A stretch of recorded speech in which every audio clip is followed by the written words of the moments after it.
Semantic Feature Analysis and Supported Communication, presented by Camille Shimon, Valerie Espinosa, Charlotte Tweed, and Ivy Yang. Semantic feature analysis is a therapy technique that focuses on the meaning-based properties of nouns. It is used for the treatment of naming deficits occurring in people with aphasia. People with aphasia describe a set of features using a graphic organizer and answer a set of questions. This includes 6 semantic features: group, use, action, properties, location, and association. This technique also requires strong cognitive skills. The purpose of this technique is to improve lexical retrieval in people with mild or moderate aphasia. SFA is based on the spreading activation theory that suggests activating the neural network surrounding a word will strengthen that target word. By generating words and phrases that are related to the target and activating the entire surrounding semantic network, the target is more likely to be accessed and produced. So how do you implement SFA? For step 1, you place the picture of an object at the center of the chart. Step 2, the person with aphasia tries to name the object. Regardless of their response, continue with the following steps. For step 3, ask each of the questions around the picture, writing in the correct answers as they're discussed. For example, what type of thing is it? What do you use it for? What does it do? Describe it for me. Where would you find it? What does it make you think of? If the client has good writing skills, have them write down the answers on each feature. If not, then the clinician can write it down. If the client names the item at any point, that's great, but still continue with the rest of the questions. If the client is unable to provide an answer for each prompt, then it can be provided verbally by the clinician, and it can also be written on the chart. Step 4. The person with aphasia tries to name the picture again. If they still have trouble naming the word, have them repeat the word after you. In the following systematic review, the effectiveness of semantic feature analysis, an evidence-based systematic review, 11 articles were gathered that included 7 non-fluent aphasia clients and 7 fluent aphasia clients. The participants range in age from 24 to 85 years old, including 15 males and 9 females. The method used included identifying the effectiveness of experimental research studies that address SFA as treatment method for individuals secondary to neurological injury. Scores on the single case experimental design on research, reliability, and clinical effectiveness were given on 11 research articles based on levels of evidence. The results demonstrated a strong clinical efficacy and methodological quality on the experimental research on semantic feature analysis. The following video is an example of how to implement SFA. Hello, Camille. How are you doing today? I'm good. Okay, so we're gonna go over some pictures and just tell me what the picture is, okay? What is this?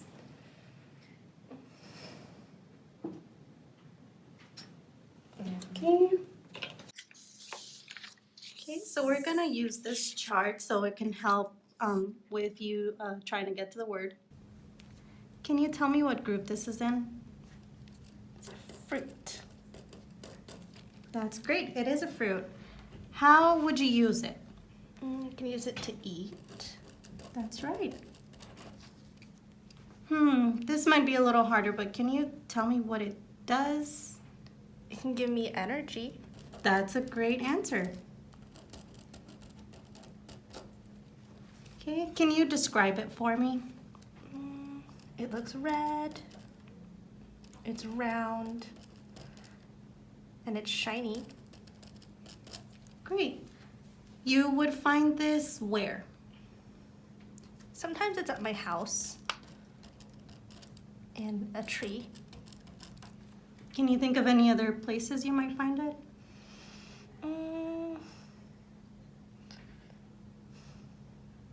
No, not right now. Okay. And what does it remind you of? It reminds me of other fruits. Okay. So let's go over all of these, and then you can tell me if you know the word for the object, okay? It is a fruit. You use it for eating.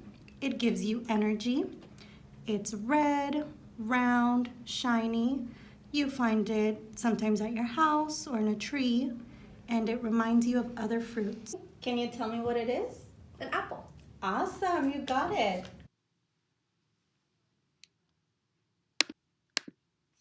Supported communication. Supported communication for adults with aphasia is a communication method that uses a set of techniques to encourage conversation when working with someone with severe aphasia. It emphasizes A. The need for multimodal communication, B. Partner training, C. Opportunities for social interaction.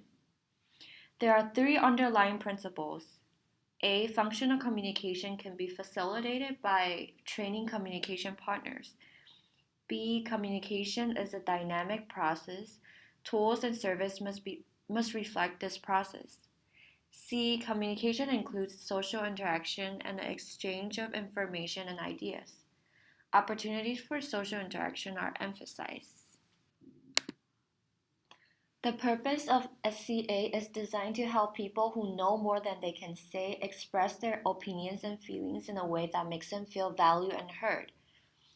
Conversation partners such as family members, doctors, nurses, or friends can help break down the communication barriers and help people with aphasia rejoin life's conversations. The goals of SCA include to acknowledge the competence of the person with aphasia, saying, I know that you know, and to help reveal the client's competence. For example, using short, simple sentences and an expressive voice. How do you use communication techniques? There are several methods that can be used that can help make the conversation more effective. Some of these methods include gestures, visuals, drawing, writing part of the answer, writing different choices, verifying the message. Some things to keep in mind when working with someone who has aphasia is to be natural. You want to use communication techniques when breakdowns occur. You want to start with gestures and then gradually add more techniques as needed, and watch the cues from the person with aphasia closely and follow the path that seems to be getting the best response. Some of the following materials may be helpful when implementing supportive communication. A blank paper can be used for writing keywords and making functional drawings. Pencils and markers can be used. However, for those with aphasia, writing with a pencil is often easier. Make sure to place the pencil and paper right in front of him or her. Flashcards. Whether letter-sized or smaller cards, flashcards can be used to write keywords. Pictures or pictographic illustrations. These can include maps, pictures of family members, etc. In the following study, 31 nursing staff members working at the large hospital staff unit were given training and workshops at the local contexts in the concepts of competency, patient involvement, role play, and communicative access on aphasia and support communication. The purpose was to communicate effectively with the patients who have aphasia. The results demonstrated a significant increase in the nursing staff's confidence level in their understanding of patients with aphasia. The following video shows all the techniques you can use when talking with a person with aphasia. Hello, Ivy. How are you doing today? I'm going to go ahead and ask you some questions and then just answer accordingly and as best as you can, okay? How did you get here today?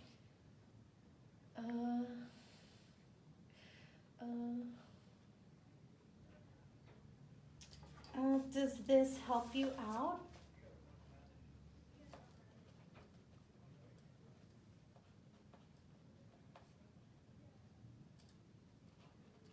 Would you be able to choose from these options?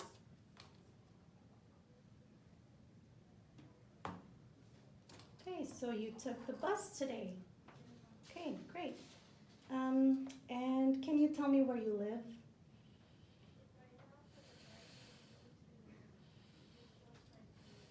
No? Okay. Let's go ahead and look at some visuals here. Do any of these show the city that you're from? Anaheim. Great, you're from Anaheim. Me too. Okay. And can you tell me how old you are? You can use your hands. You're 22? 22 years old? Okay. So, Ivy, do you have any siblings? Yeah. Okay, and how many siblings do you have? 2 siblings, that's great. Are they brothers or sisters?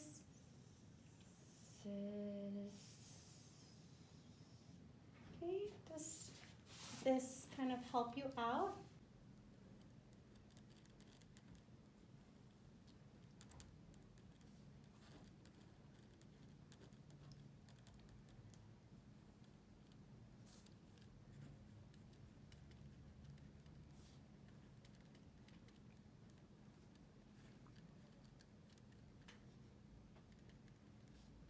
Yeah. Okay, can you point to, oh, so you have 2 sisters. Sister. 2 sisters, that's awesome. Can you tell me what year you were born in? 9. Does this help? Let me write part of it for you.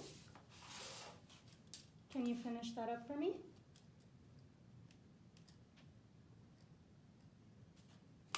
Okay, 1996. That was great. This concludes our presentation. Now we will continue with the facilitation in groups.